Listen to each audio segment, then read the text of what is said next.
Okay. Ayan na ha. Okay, makinig. Hi! Hello! Okay, nakikinig pa ba?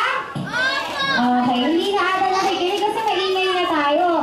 Okay, kids, ang games natin, or yung game pa natin, tatawagin natin Party Hat Games. Okay? So, makikita nyo, meron tayo, Kuya Jiro. Ito mo na maglaro, Kuya Jiro.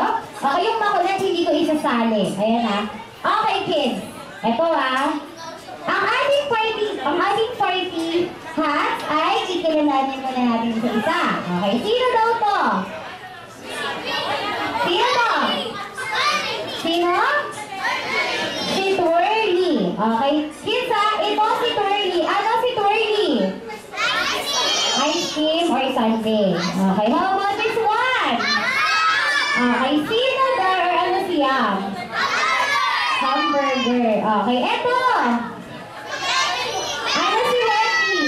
Ano to? Sino to? Si? Hetty. Ano si Hetty? Masasaya.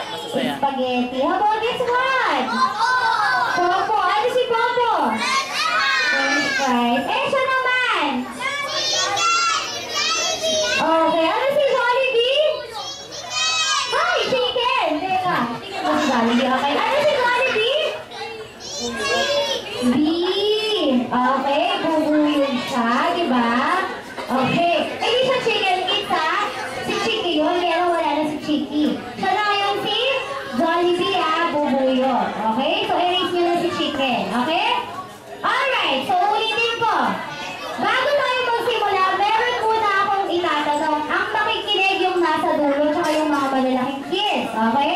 So, ang first player natin, si Kuya, anong name ni Kuya na naka-red? Javier? Xavier? Okay. Kuya Xavier, at si Kuya, what's your name? Mark. Okay. Si Xavier, tsaka si Mark yung first player natin. Okay. So, ready kayo ha? Meron akong tanong. Sample mo na to. Kuya Jiro, sabi ko Kuya Jiro, huwag ka maglaro. Eh, sige, Kuya Jiro, hindi ka nakasali. Okay, sige, ready. Back to your lines. Ready? 1, 2, 3. Okay, go. First question. Sample lang po ha. Sino daw sa Jollytown natin na nandito sa harapan ang... Ayan na, magbibigay ako ng characteristic na din. All you have to do is guess and pick a party hat. Okay? So, for example,